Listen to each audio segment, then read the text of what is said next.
ሰላም ጤና ይስጥልን የጣና ቲቪ ተከታታይ ቤተሰቦቻችን፣ እነሆ የሰዓቱን የጣቢያችን ዜና መረጃና ዜና ትንታኔዎችን ይዘንላችሁ ቀርበናል። አክብሮታዊ ግብዣችንን እያስቀደምን በቅድሚያም አበይቶችን እናቀርብላችኋለን። በጎንደርና ጎጃም ቀጠናዎች ከባድ ውጊያዎች ውለዋል። በጎንደር የፋኖ ኃይሎች በጉዞ ላይ በነበረ የአገዛዙ ጦር ላይ በከፈቱት ማጥቃት በሰውና በወታደራዊ ተሽከርካሪዎቹ ላይ ከባድ የተባለ ሰብአዊ ጉዳት ሲያደርሱ፣ በጎጃም ዳንጉር፣ ጃዊ፣ ዳንግላ፣ አፈሳ፣ ሰከላ ዙሪያ ብርቱ ውጊያዎች ሲካሄዱ ውለዋል። በተለይም በአንደኛው አውደ ውጊያ የፋኖ ኃይሎች በርከት ያለ ወታደራዊ ምርኮ ቀንቷቸዋል። ዝርዝር የአውደ ውጊያ መረጃዎቹ ተሰናድተዋል። የአፋድና አፋብሃ የጋራ ተጋድሎዎች ቀጥለዋል። የአገዛዙ ጦር ዛሬ ህዳር 26 ቀን ከከላላ እስከ ደሴ እንዲሁም ከጃማ ደጎሎ በርካታ ኃይሉን በማሰለፍ ከቀኑ 9 ሰዓት ጀምሮ በሁለት አቅጣጫ በድጋሚ ወደ ደገር ከተማ ለማቅናት ባደረገው ሙከራ ከባድ ውጊያ ተቀስቅሷል። የሁለቱ ድርጅቶችን የአውደ ውጊያ ውሎ ቀጥታ ከግንባር ይቀርባል። የህወሓት ታጣቂዎች ወታደራዊ አመጽ ሁለተኛ ቀኑን አስቆጥሯል። በሁለተኛ ቀን ውሎው የጊዜያዊ አስተዳደሩ ፕሬዝዳንት ራሳቸውን እንደሰወሩ ነው። ታጣቂዎቹም ወሳኝ የተባሉትን የሚዲያና የፖለቲካ ተቋማት እንደተቆጣጠሩ ነው። ወታደራዊ አመጹን የመሩት የአርሚ 31 የታጣቂ ቡድኑ አባላት ዋና መሪ ማንነት የዕለቱ ወታደራዊ መረጃችን አካል ነው። ለመሆኑ መቀሌ እንዴት ውላለች ለሚለው ዜናችን ምላሽ አለው። አብይ አህመድ ሊወጋን ነው፣ ጦርነት አውጆብናል፣ ላይቀሬው ጦርነት ተዘጋጁ፣ ታምር ብቻ ነው የሚያተርፈን። እነዚህ ድምጾች የተሰሙት ከወደ አስመራ ነው።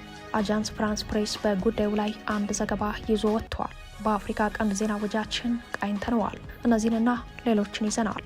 ወደ ዝርዝር መረጃዎቹ እናመራለን። በጎንደር ወሎ ቤት አማራና ጎጃም ቀጠናዎች ከባድ ውጊያዎች ውለዋል። የፋኖ ኃይሎች በጉዞ ላይ በነበረ የአገዛዙ ጦር ላይ በከፈቱት ማጥቃት ከባድ የተባለ ሰብአዊ ጉዳት ማድረሳቸውን ገልጸዋል። የሁለት ኮር ኃይሎች የውጊያ ጥምረትም ድል የተመዘገበበት ሆኗል። አፋብሃ በላይ ዘለቀ እዝ ዛሬ ህዳር 26 ዳግማዊ ቴዎድሮስ 5ኛ ኮር የፋኖ ኃይሎች ከባህር ዳር ወደ ጎንደር በጉዞ ላይ በነበረ የአገዛዙ ጦር ላይ በከፈቱት ማጥቃት ከባድ የተባለ ሰብአዊ ጉዳት ማድረስ መቻሉን በግንባር መረጃው ላይ አመላክተዋል። ከማክሰኝት ከተማ በቅርብ ርቀት ላይ ከሚገኘው ፈረንጅ ውሃ ተብሎ በሚጠራው ቦታ ላይ በጉዞ ላይ በነበሩ ወታደራዊ ተሽከርካሪዎች ላይ በተከፈተው ማጥቃት በሰውና በወታደራዊ ተሽከርካሪዎቹ ላይ ጉዳት መድረሱን የገለጸው አፋብሃ ጥቃቱ የተፈጸመው ከጠዋቱ 3 ሰዓት ጀምሮ መሆኑን ገልጿል። ሰብአዊ ጉዳቱን በተመለከተ ቁጥሩ በውል የማይታወቅ ሰራዊት ሞትና ቁስለኛ አድርጌያለሁ ያለው አፋብሃ በላይ ዘለቀ እዝ ውጊያው በጥቁር አስፓልት ማለትም በዋና መንገዶች ጭምር የቁጥጥር ብልጫ እንዳለው ያሳየ ነው ብለዋል። ይህ በእንዲህ እንዳለም በጎጃም የፋኖ ኃይሎች ሁለት ኮር የተቀናጀበት ውጊያ ከአገዛዙ ጋር ማድረጋቸው ተሰምተዋል። የአፋብሃ ቴዎድሮስ እዝ 102ኛ ኮርና 105ኛ ኮር የተለያዩ አህዶች በጥምረት አባይ ላይ ታላቅ ድል ተጎናጽፈዋል ያለው እዙ የሁለቱ ኮሮች በጥምረት አባይ ድልድይና አፈሳ መግቢያ ላይ ትናንት ህዳር 25 ማለዳ 2 ሰዓት ጀምሮ እስከ ቀኑ 6 ሰዓት ድረስ በከፈቱት ማጥቃት በአገዛዙ ጦር ላይ ጉዳት ማድረሳቸውን ገልጸዋል። የአገዛዙ ጦር ድል በትግል ከተማንና አፈሳ ከተማን ለመቆጣጠር ከገርጨጭ ከተማና ከወተት አባይ ከተማ በርካታ ኃይል በመያዝና ከነፍስ ወከፍ እስከ ቡድን መሳሪያ በመታገዝ መንቀሳቀሱን ተከትሎ የፋኖ ኃይሎች አፈሳ ከተማ መግቢያ አባይ ድልድይ ላይ መልሶ ማጥቃት በመሰንዘር መክተው እንዳስቀሩት አፋብሃ ቴዎድሮስ እዝ ገልጿል። በዚህ ማጥቃት የ102ኛ ኮርና 105ኛ ኮር የፋኖ ኃይሎች የተለያዩ አህዶች መሳተፋቸውን የገለጸው እዙ በአውደ ውጊያው በስም ያልታወቁ አመራሮችን ጨምሮ በርከት ያሉ የአገዛዙ ጦር አባላት መደምሰሳቸውን ይፋ አድርጓል። አውደ ውጊያው ከ4 ሰዓታት በላይ የተካሄደ ነበር ያለው አፋብሃ ቴዎድሮስ እዝ ሁለቱም ከተሞች በፋኖ ኃይሎች እጅ ነጻ ቀጠናነታቸው ተከብሮ እንደሚገኝ አረጋግጧል። አክሎም በዚህ ታላቅ ተጋድሎ ከባድ ምት የተመታው የአገዛዙ ሰራዊት ከፍተኛ ድንጋጤ ውስጥ የገባ ሲሆን የሰራዊት አመራሮች ተከበናል በሚል ተጨማሪ ኃይል መጠየቃቸውን ተከትሎ ከዳንግላ ከተማ ተጨማሪ ኃይል በማስመጣት ሞትና ቁስለኛ ማንሳታቸውን በግንባር መረጃው ላይ ገልጸዋል። በተመሳሳይ የውጊያ መረጃም በዚሁ የጎጃም ቀጠና በዳንጉር፣ ጃዊ፣ ዳንግላ፣ አፈሳ፣ ሰከላ ዙሪያ አጉት ጠንከር ያለ ውጊያ ሲካሄድ መዋሉን እዙ በግንባር መረጃው አረጋግጧል። በጃዊ ቀጠና ዘንዘን ከተባለ ቦታ ላይ በተካሄደ የእጅ በእጅ ውጊያ ከ30 በላይ የአገዛዙ ጦር አባላት መደምሰሱን ቁጥሩ በውል ያልተለየ ከባድና ቀላል ቁስለኛ ማድረግ ተችሏል ያለው አፋብሃ ቴዎድሮስ እዝ በውጊያው 22 ክላሽኮቭ የጦር መሳሪያ በምርኮ ገቢ ማድረጉን አስታውቋል። በተጨማሪም 490 የብሬን ጥይት፣ 2 ሽንሽን፣ ከ1000 በላይ የክላሽ ተተኳሽ፣ 14 የእጅ ቦምቦች፣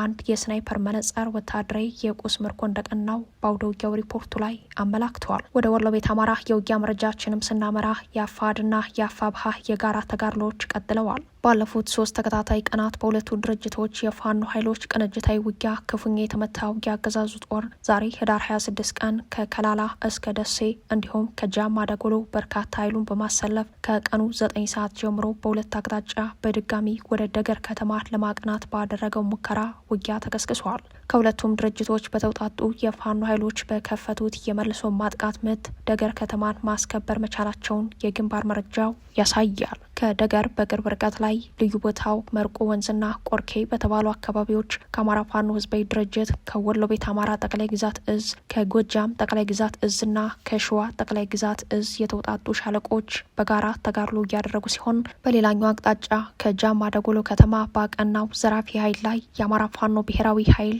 መኔሊክ እዝ የዋሲልና አደም ክፍለ ጦሮች የተገኙ ሻለቆች የተቀናጀ ውጊያ እያደረጉ እንደሚገኝ ውጊያው እስከ ምሽት ድረስ እንደቀጠለ መሆኑን ዘጋቢያችን ከግንባር አረጋግጧል። አድማጭ ተመልካቾቻችን በዚያ አውደ ውጊያ ዙሪያ ተጨማሪ የግንባር መረጃዎችን ዘጋቢያችን አርበኛ ተስፋዬ ልሳኑ ከዚያው ከትግሉ ሜዳ ሆኖ የሚከተለውን ዘገባ አድርሶናል። ሰላም ጤና ይስጥልን፣ እንደምን ዋላችሁ። ወደ ዕለቱ የግንባር መረጃዎቻችን እናልፋለን። በዛሬው ዕለት እንግዲህ ከሰሞኑ ካፒቴን ማስረሻ ሰጤ ጠፍቶ ለብልጽግና እጁን የሰጠባት አካባቢ ከሰሞኑ ከባድ አውደ ውጊያ እየተደረገ ይገኛል። የፋኖ ኃይሎችም ከባድ የሆነ ትንቅንቅ እያደረጉ ይገኛሉ። በዚህ አካባቢ እንግዲህ በተለይም ደገር ከተማን ለበርካታ ጊዜ የዚህ የጎጃም እዝ የወሎ ቤት አማራ ጠቅላይ ግዛት እዝ የተወርዋሪ ሻለቆች ይዘዋት መክረሙን ስንዘግብ ነበረ። እንግዲህ በዚህ አካባቢ አርበኛ የተለያዩ የአርበኞች ማለትም የአፋብሃ ምስራቅ አማራ ሚኒሊክ እዝ እንደዚሁም የአፋሃድ ሸዋ ጠቅላይ ግዛት እዝ አርበኛ መከታው ማሞ ከዚህ ቦታ ላይ ሆነው የተለያዩ ስለ አንድነት ጉዳዮች በሚወያዩበት ሰዓት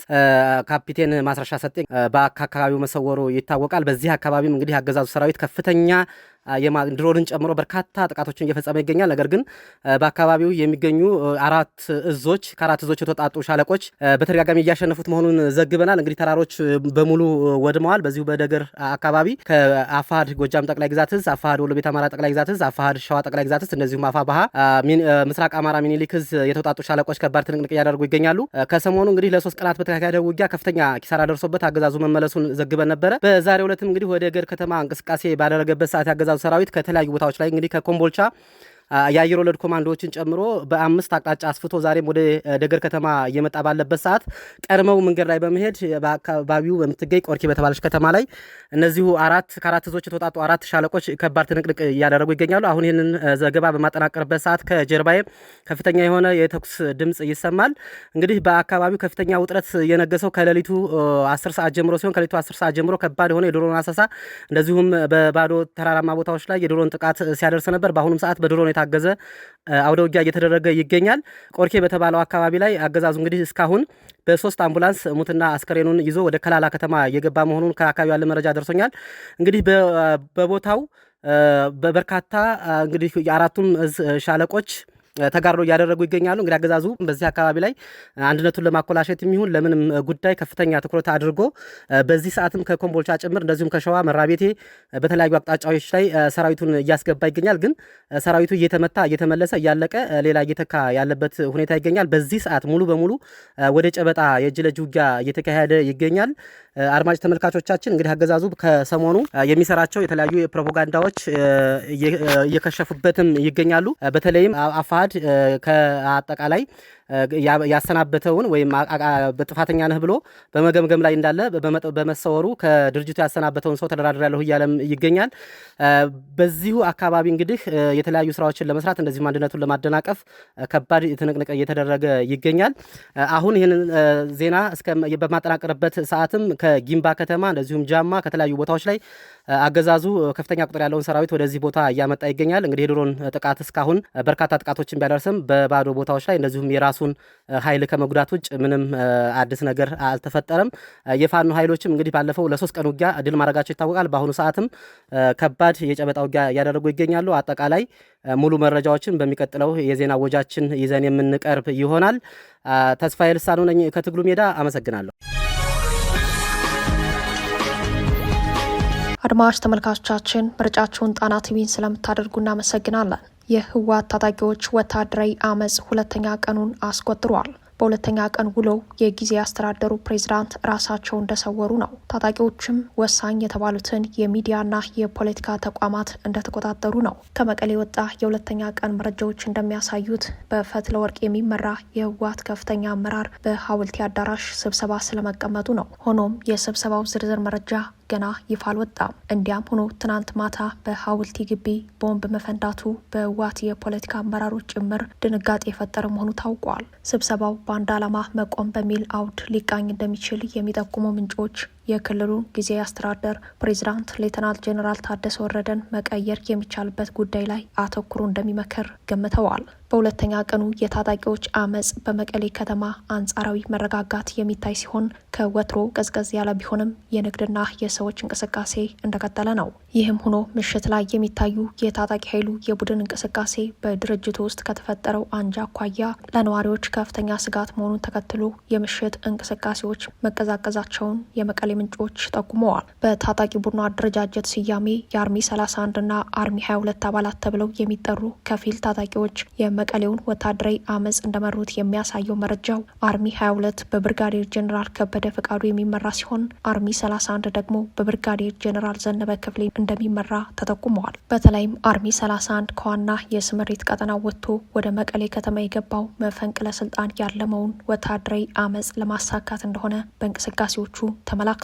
የዚህ አርሚ መሪ የሆኑት ጄኔራሉ ዘነበ ክፍሌ ተወልደው ያደጉት ሰለክላካብ ከምትባል የሽሬ የገጠር ከተማ እንደሆነ የሚጠቁሙት ምንጮች ግለሰቡ ህወሓት ስልጣን ላይ በነበረበት ወቅት በተለያዩ የወታደራዊ ኃላፊነት ቦታዎች እንደሰሩ ገልጸዋል። በመከላከያ ሰራዊቱ ውስጥ በክፍለ ጦር አመራርና የእዝ አስተዳደር ደረጃ እንደሰሩ የግል ማህደራቸው ያሳያል። ከጥቅምት 2013 ጦርነት በፊት የሰሜን እዝ አስተዳደር ሆነው ሲሰሩ የነበሩት ጄኔራሉ የጦርነቱን አጠቃላይ ስምሪት ከውስጥ ሆነው ከጀመሩት ቁልፍ የድርጅት ወታደራዊ ሰዎች አንዱ መሆናቸውን በማስታወስ የአሁኑ ተልዕኮም ወሳኝ የተባለ ግዳጅን የመወጣት ልምድ ስላላቸው የተሰጠ ሊሆን እንደሚችል ምንጮች ጠቁመዋል። በተለይም ሚሊታሪ ሳቦታጅ በመፈጸምና ፈጣን ዘመቻዎችን በመምራት የቆየ ልምድ አላቸው የተባለላቸው ጄኔራሉ በመቀሌ ከተማ የታየው የታጣቂዎች አመጽ እርሳቸው በሚመሩት የታጣቂ ቡድኑ አደረጃጀት የተመራ መሆኑ እንቅስቃሴውን ከመፈንቅለ ስልጣን ጋር እንዲታይ አድርጎታል ይላሉ የመረጃው ምንጮች። የጊዜ አስተዳደሩ ፕሬዚዳንት ሌተናል ጄኔራል ታደሰ ወረደ በበኩላቸው ከየትኛውም የህዝብ እይታ ከተሰወሩ ሁለተኛ ቀናቸው የተቆጠረ ሲሆን በጊዜያዊ አስተዳደሩ ውስጥ እምነት ያሳደሩባቸው የፖሊስ ኮሚሽን አመራሮችን በከተማው የቁጥጥር ስምሪት ስለመስጠታቸው በመረጃው ላይ ተጠቁመዋል። ጄኔራሉ ወደ አዲስ አበባ ሊጓዙ ይችላል በሚል ጥርጣሬ ወደ መቀሌ ያሉላ አየር ማረፊያ የሚወስዱ መንገዶች በአዳዲስ ታጣቂዎች እንዲጠበቅ መደረጉ፣ ይህ ስምሪት ከማን እንደተሰጠ ግን እንደማይታወቅ ለጣቢያችን የደረሰው መረጃ ያሳያል። በአዲስ አበባ ታላቅ የተባለው ህዝባዊ ስብሰባ አዳራሽ ተከልክሏል። ኢህአፓም አዳራሽ በማይጠይቁ የሰላማዊ ትግል አማራጮች ወደ ህዝብ እንደርሳለን ብለዋል። በአዲስ አበባ ከተማ ለማካሄድ ሰፊ ዝግጅት የተደረገበት አዲስ አበባ ትናገራለች የተሰኘው ስብሰባ በአገዛዙ በኩል ለሁለተኛ ጊዜ የአዳራሽ ክልከላ ተጥሎበታል። ክልከላው በኢትዮጵያ የሰላማዊ ትግል አማራጭ ሙሉ በሙሉ እንደሞተ አመላካሽ ነው ተብሏል። የኢትዮጵያ ህዝባዊ አብዮታዊ ፓርቲ ኢህአፓ እንዳያማጥራው እንዳይበላግፋው አዲሱ የብልጽግና የአፈና ስልት የተፈራው ደረሰ ያሳዝናል ሲል ምሬት ያዘለ መግለጫውን አውጥቷል። ፓርቲው ለነገ ቅዳሜ ህዳር 27 ቀን በተቃዋሚ የፖለቲካ ፓርቲዎች ታሪክ ከረጅም ዓመታት በኋላ የመጀመሪያ የሆነውን ህዝባዊ ስብሰባ አዲስ አበባ ትናገራለች በሚል መሪ ቃል ሜክሲኮ አደባባይ በሚገኘው ሆቴል ዲአፍሪክ ሊያካሄድ ዝግጅቱን የጨረሰ ቢሆንም ሆቴሉ ውሉን ሰርዣለሁ ማለቱን በመግለጽ ይህ የእጃዙር ክልከላ ነው ሲል በመግለጫው ላይ አገዛዙን ወንጅሏል።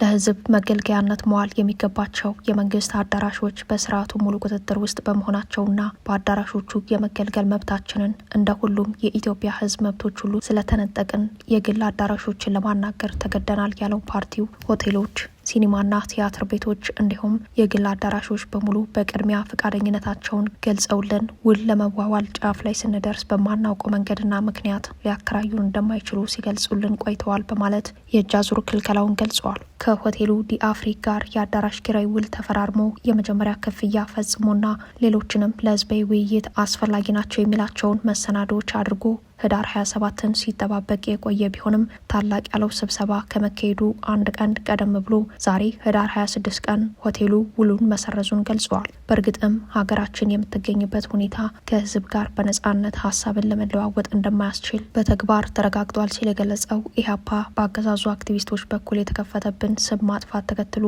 በብልጽግና ዘንድ ህዝባዊ ስብሰባ መጥራት የሚያስከሰስና የሚያስወነጅል መሆኑን በግልጽ አሳይቷል ብለዋል። ፓርቲያችን የስም ማጥፋቱንም ሆነ በቀጥታና በተዘዋዋሪ የሚደርሱበትን በቃላት ሊገለጹ የማይችሉ ጫናዎች ተቋቁሞ ስብሰባውን የገፋበት ቢሆንም በ11ኛው ሰዓት ሆቴል ዲ አፍሪክ ምንም አይነት አጥጋቢ ምክንያት ሳይሰጥ ውሉን ሰርዣለሁ፣ የከፈላችሁትን ገንዘብ ውሰዱ ሲል ውል ማቋረጡን በመግለጫው ላይ ያመላክተው ኢህአፓ አዲሱ የብልጽግና የአፈና ስልት እንዳያማህ ጥራው እንዳይበላግፈው አይነት ነው ሲል ከሷል። በኢትዮጵያ ውስጥ ከህዝብ ጋር መወያየት በፍጹም የማይቻል ሆኗል ያለው ኢህአፓ ስርዓቱ በጽሁፍ ስብሰባውን ፈቅደናል ቢልም በማይታየው እጁ ከጀርባ መከልከሉን ገልጿል። አክሎም ትግላችን አዳራሽ በመከልከልና በማስከልከል የሚቆም የኢህአፓ ትግል የለምና በቀጣይ አዳራሽ በማይጠይቁ የሰላማዊ ትግል አማራጮች ወደ ህዝብ እንደምንደርስ በእርግጠኝነት ለመናገር እንወዳለን ሲል ገልጿል።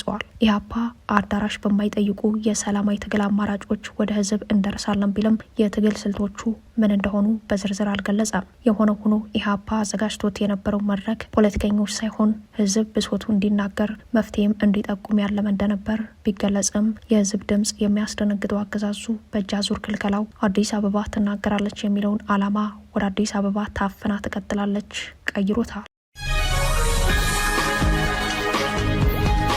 አብይ አህመድ ሊወጋን ነው፣ ጦርነት አውጆብናል፣ ላይቀሬው ጦርነት ተዘጋጁ፣ ታምር ብቻ ነው የሚያተርፈን። እነዚህ ድምጾች የተሰሙት ከወደ አስመራ ነው። ይህንን መሰሉን የንዘጋጅ ጥሪና መትረፊያችንን እንጃ ስጋት የያዘ አስተያየት ከኤርትራ ባለስልጣናትና የአስመራ ነዋሪዎች በተለያየ አውድ የተናገሩበትን አቀናጅቶ የዘገበው አጃንስ ፍራንስ ፕሬስ ነው።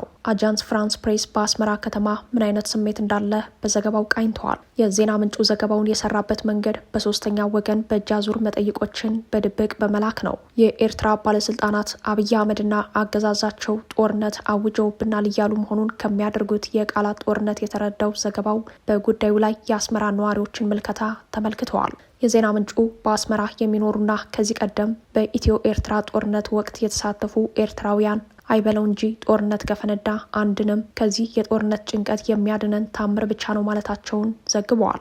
በዘገባው ስሙ ለደህንነት ሲባል የተቀየረው አንድ የአስመራ ነዋሪ አቶ ተወልደ በቀደመው የኢትዮ ኤርትራ ጦርነት መዋጋቱንና በቅርቡ የሰሜን ጦርነት መዝመቱን ያስረዳል። ይህ ነዋሪ ለመረጃ ምንጩ እንዲህ ይላል። በአሁኑ ሰዓት ሌላ ጦርነት እንዳይፈነዳ በመጸለይ ላይ ነን። ጦርነቱ ከፈነዳ ብዙ ሰው ወደ ጦር ሜዳ ይላካል። ይህ ደግሞ አደገኛ ነው። የጦርነት ህመምን ደጋግመን አይተነዋል። ብዙ ህጻናት ያለ አባት ይቀራሉ። እናቶች ልጆቻቸውን ያጣሉ። ወላጆች ልጆቻቸውን ይነጠቃሉ።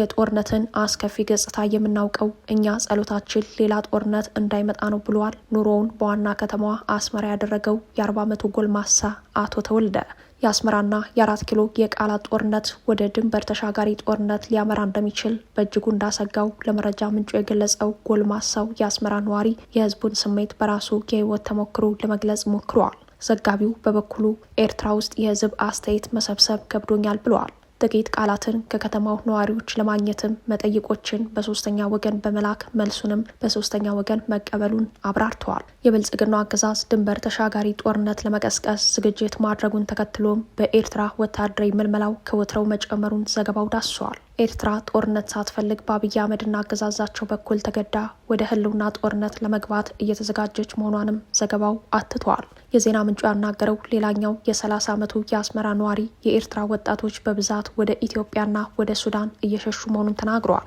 የኤርትራ ባለስልጣናት አብይ አህመድ ጦርነት አውጆብናል፣ ሊወጋን ነው፣ እናንተ ልጆቻችሁ፣ ሁሉም ሰው ለጦርነት ይዘጋጅ ሲሉ ማዘዛቸውን ዘገባው ነዋሪዎችን ዋቢ አድርጎ ተንትኗል። በጉዳዩ ላይ አሶሺየትድ ፕሬስ የጦር ዝግጅት ትዕዛዙን በተመለከተ ለኤርትራ ማስታወቂያ ሚኒስተር የማነ ገብረ መስቀል አስተያየታቸው እንዲሰጡ ጥያቄ ያቀርቡላቸው መልስ እንዳላገኘም በዘገባው ላይ አመላክተዋል። በሌላ በኩል በማስታወቂያ ሚኒስተሩ ይፋ በሆነው አንድ መግለጫ ላይ የወደብ ጉዳይ ያለቀለት መሆኑን ይገልጻል። ማስታወቂያ ሚኒስተሩ የማነ ገብረ መስቀል የኤርትራ ወደብ ጉዳይ የክርክር አጀንዳ ሳይሆን እውቅና ያለው የአንድ ሀገር ሉዓላዊ ግዛት ነው ሲሉ በሬድሲ ቤክን ስር የወጣውን ሀተታ አያይዘው ባጋሩት መልእክታቸው የመንግስታቸውን አቋም በስፋት ተንትነው አቅርበዋል። የማነ ባጋሩት ጽሑፍ ላይ የብልጽግና ገዢዎች በከንቱ ጊዜያቸውን እያጠፉ ነው የሚል ስላቅ ይገኝበታል። ክቡራትና ክቡራን ቤተሰቦቻችን ለሰዓቱ የተሰናዱት መረጃዎቻችን የተከታተሏቸዋቸውን ይመስሉ ነበር። አብራችሁን ስለቆያችሁ ልባዊ ምስጋናችን ይድረሳችሁ እያልን የጣና ቲቪ ወቅታዊ ዜናዎች፣ ትንታኔዎችና ልዩ ልዩ ፕሮግራሞች እንዲደርሷችሁ ቻናላችን ሰብስክራይብ በማድረግ ቤተሰብ ይሁኑ። በተሳትፎ የትግል ሚዲያው እንዲያጠናክሩ ጥሪያችን እናቀርባለን። ጣና ቲቪ ከሀቅ ጋር